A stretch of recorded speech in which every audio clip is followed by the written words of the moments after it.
Security footage from the scene shows a bunch of dudes with weapons crouching outside the studio, waiting for something to happen. Something starts popping off out of the camera view, and suddenly, the men spring into action.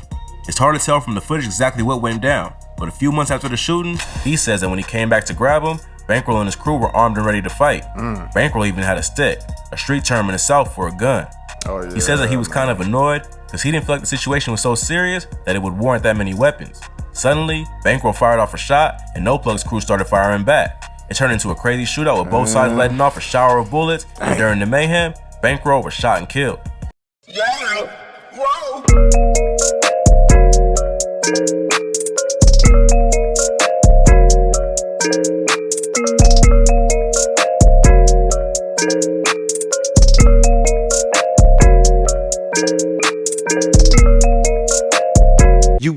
Todd-Town family, what's the biz? Y'all already know what it is. Sending them positive vibes to my Todd-Town family. Y'all know how I rock. If you haven't already, please hit that like, share, subscribe, and notification button so you can stay up to date with the latest and greatest content you don't want to miss. Tune in. Anywho, without further ado, welcome to Todd-Town. In the streets, anything can happen. Sometimes, best friends can become enemies over money or even petty beef. Here's a look at a few rappers who were stabbed in the back by someone close to them and killed by one of their friends. Lil Snoop. Lil Snoop was a rapper from Jonesboro, Louisiana, best known for his association with Meek Mill and Dream Chasers Records. The rapper was a hot up-and-coming talent who had managed to get the cosign of major artists in the industry before he was tragically murdered by a friend over a video game. Snoop grew up in a rough part of Louisiana, known for violence and crime. He was raised by a single mother who had him at just 15 years old, and they struggled to get by when the rapper was growing up. His mother says that Snoop always had the dream of becoming a big rapper and making it out of the hood. He started rapping at a young age and became known around the city as a talented freestyler. When Snoop was 17, he went to see Meek Mill do a concert at Louisiana Grambling State University and caught the rapper getting into his van after the performance. He went and knocked on the window and managed to catch Meek's attention. He slid him a demo tape, and only 20 minutes later, Meek called him back to set up a meeting. Snoop later met up with Meek and spit a hot freestyle for him and his crew, which led to the rapper getting signed to the Dream Chasers shortly after. At only 18 years old, Lil Snoop was in a good position to do major things in the rap game. He had co-signs from legends in the industry like Rick Ross and Bun B. DJ Khaled even said that he predicted that Lil Snoop would be the next artist to blow up. He started his mixtape RNIC in 2013. The track Mellow from that tape blew up and currently has over 17 million views on YouTube. Snoop had a gift for blending the sound of Southern hip-hop with an East Coast flow, and his freestyling abilities made him one of the most promising up-and-coming rappers of the time. But like many talented rappers, Lil Snoop lost his life far too soon, after getting killed by one of his close friends. On June 20th, 2013, Lil Snoop went to the Maplewood Apartments in Winfield, Louisiana to see his friend Tony Holden. He was there along with another friend named Edric Stewart, aka Lil E. The three men were in the apartment playing video games and shooting dice when allegedly an argument broke out and somehow Lil Snoop was shot. Paramedics were called around 4 a.m., but unfortunately, Snoop could not be revived. It's not entirely clear what happened that night because the only witnesses were two primary suspects, Lil E and Tony Holden. Initially, authorities reported that Tony Holden was the one who fired the fatal shot. Being a convicted felon, Holden was charged with first-degree murder, armed robbery, and illegal possession of a weapon. Lil E was also arrested and charged with manslaughter, but strangely, no one was ever convicted for the killing of Lil Snoop. Tony Holden was charged and sentenced to 10 years in prison, but not for murder, only for possession of a firearm as a felon. The charges against Lil E were later dropped, and he was allowed to walk away a free man. I never knew that. Lil Snoop's mother has claimed that the autopsy revealed that it was not Tony Holden's bullet that killed her son. She says that Tony is also partially responsible, but she believes her son's true killer was Lil E. She said that Tony Holden has some sort of business relationship with the chief of police, which led to the investigation not being handled correctly. Crazy. That's why he only got hit with the gun charge, and Lil E was able to walk, even though her son was killed in cold blood. Lil E did a follow-up interview to deny the claim, saying that if he was responsible for the murder, he'd be locked up. He says that they were gambling over games, and Snoop took Tony for a lot of money, so Tony shot him to death. Fans will probably never know what really went down that night. It does seem strange that no one was officially charged with the murder, even though they know who was there and that both Holden and Lil E had weapons on them. Louisiana is known for having a pretty corrupt justice system, and it's possible that the police did not put as much effort into the case as they should have. But it does also seem strange that Tony would end up doing 10 years and Lil E would be allowed to walk, if Tony somehow had connections with the police department. Either way, one of Lil Snoop's friends did him dirty. He was a promising rapper with a lot of potential, and sadly, he didn't get a chance to realize his full potential. His story should be a lesson to any rappers to keep an eye on the people you hang around, because you never know who might be a snake in the grass. Facts. But Lil Snoop isn't the only promising rapper to get gunned down before reaching his true potential. This next artist was killed by a former associate after a shootout outside a recording studio where the police recovered more than 50 shells. Bankroll Fresh. Bankroll Fresh was a rapper from Atlanta who was killed back in 2016 by another local artist named No Plug, who was also a childhood friend. Bankroll grew up in the Zone 3 neighborhood of Atlanta and was well known in the city as a hustler before he became a rapper. He started making music under the name Young Fresh, featuring on several Gucci Mane projects in the early 2010s. Then he started linking up with famous producers in the city, appearing on the track For the Love, produced by Metro Boomin, and Screen Door, produced by Mike Will Made It. He dropped his first mixtape, Life of a Hot Boy, in 2014 and followed up with a sequel the following year. With co-signs from Atlanta rap legends like Gucci and 2 Chainz, many thought he would be the next major rapper coming out of Atlanta.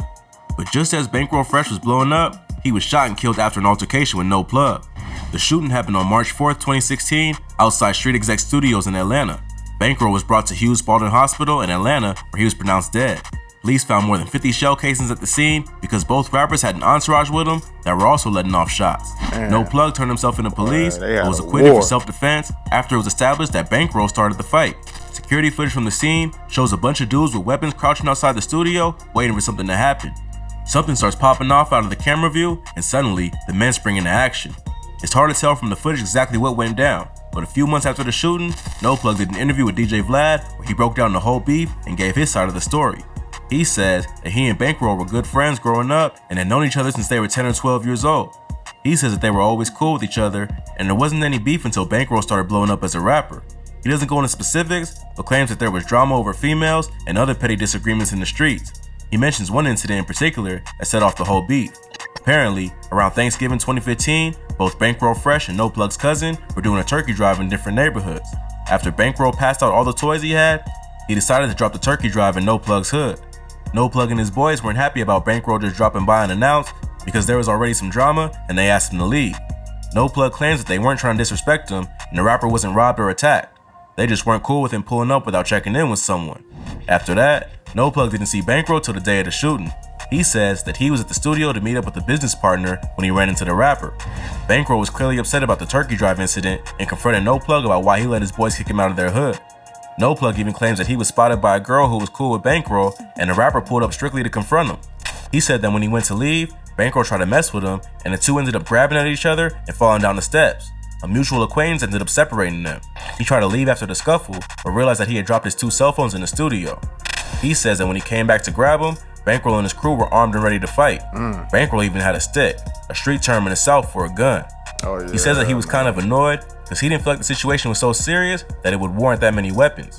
Suddenly, Bankroll fired off a shot and No Plug's crew started firing back. It turned into a crazy shootout with both sides letting off a shower of bullets, and during the mayhem, Bankroll was shot and killed. After that, No Plug says he called his lawyer, Ash Joshi, an Atlanta-based lawyer known for defending high-profile rappers like Gucci Mane. He turned himself into police to give a statement and was released without being charged.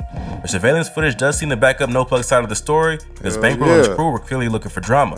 Unfortunately, another talented rapper lost his life over a petty disagreement that could have been easily squashed. The fact that No Plug and Bankroll were childhood friends makes the whole situation even more tragic. But if you thought that was crazy, this next rapper was murdered by someone from his hood, and it's been rumored that he only shot because the killer mistook him for his brother. Big L. Big L is a legendary rapper from Harlem, New York, who was killed back in 1999. Big L. Before his murder, Big L was one of the most respected MCs coming out of New York and was famous for his freestyling abilities and unique wordplay. His debut album, Lifestyles of the Poor and Dangerous, is considered a classic album in New York City hip-hop, and it was the only studio album the rapper released while he was alive. Although Big L was respected in the underground, he never quite achieved the commercial success his talent deserved. Just before he died, he was in talks to sign to Rockefeller Records for a second album, The Big Picture. But before Big L had his moment to truly shine, he was gunned down at just 24 years old. Around 8:30 p.m. on February 15, 1999, Big L was shot 9 times in the face and chest during a drive-by shooting outside of 45 West 139th Street in Harlem.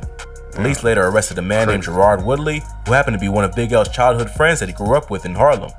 The police also put out a statement claiming that it's a good possibility that the killing was retaliation for something that Big L's brother did or Woodley believed he had done.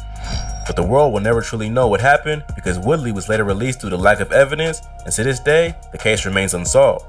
There are several theories as to what may have happened. One theory is that Woodley was actually beefing with Big L's brother, Leroy Finazzi, who was in prison on an armed robbery charge at the time. Allegedly, Big L was wearing Leroy's chain on the day he was killed, and Woodley either shot Big L thinking he was his brother, or chose to shoot the rapper because he couldn't get to his intended target, so he went after the closest thing to him. Another theory was that Big L was a target and he was killed in retaliation for setting Woodley up to get robbed. It's been rumored that Big L was known around Harlem for setting up drug dealers by pretending to do business with them, only to send their location to his crew of Jack Boys, who would steal their cash and product. It's been alleged that Woodley was one of the dudes Big L set up, and he killed the rapper as payback. A third theory is that Big L and his brother tried to put a hit out on Woodley, who found out what they were planning and decided to kill the rapper before he was able to carry out the hit. This theory is supported by Cameron, who also grew up in Harlem around that time and knew both Woodley and Big L. In an unreleased song the rapper previewed on IG Live in 2016, Cameron raps, "Grew up with Big L and the dude who supposedly killed him. A week before that though, Big L had tried to kill him. What was he to do?" But Cam never actually released a song or made it clear whether he was just speculating or if he had some sort of information that the public didn't know. The murder of Big L is just another example of a talented rapper who lost his life before he was able to reach his full potential. Even if he wasn't around to enjoy it, his legacy lives on in the music he left, and he's now considered one of the most talented artists to emerge from New York City in the 1990s. But his story and the others mentioned in this video should be a lesson to every up-and-coming artist to watch who you surround yourself with, because even your childhood friends can lead you to your own death. RP to everybody that lost their life to the senseless goofiness, you know what I'm saying? If you take note, man, all of them was killed by their friend or best friend, so-called. Jealousy and envy is a hell of a drug. When you can be taken out by somebody you grew up with, your best friend, or somebody you can call your friend, you gotta understand, man, you really do gotta, be mindful of the company you keep. It's the reasons why I myself, man, I don't really travel around and hang around too many so-called friends. I got my brothers, you know what I'm saying? And that's all you need, man. You got your close ones that you know what I mean? That's solid, that you can trust. And I mean, and even in these situations, I'm pretty sure, I guess not really. You look at the Lil Snoop situation. That guy was about 40 plus years old. What type of, I'm trying to understand that dynamic of a friend. That's not a friend. That man was, to me, Snoop was killed out of jealousy. Ain't no friend talking about over a video game. I don't know. I still think that was a cover up to this day. Y'all hear his ties with the police and the, whatever or whatnot. So, that to me, you can't call that a friend, you know what I mean? And the other ones, they wasn't really like, oh boy, just knew him, grew up, but y'all not really close. I don't know, man. Like I said, it's a lot of goofy stuff, man. So, just be mindful of the company you keep. I think that's the main message right there. Losing your life at a young age due to some jealousy, due to some get back, whatever it is, man, it's senseless. All of these artists, man, if they was here today, would have been putting out some great music. You know what I'm saying? All of them gone too young. They were putting out great music when they were alive. So can you imagine, the fire, the hotness we would have been getting in these streets right now from the three of them. You know what I'm saying? So again, it's an unfortunate situation. And another thing I just want to note is, when we speak of law of power and we talk about how we shouldn't put too much trust into our friends and to keep the enemies a little closer, be mindful of that. Take note of that. And as always, y'all already know how I go, man. You play stupid games, you win stupid prizes. Peace. Yeah. Whoa.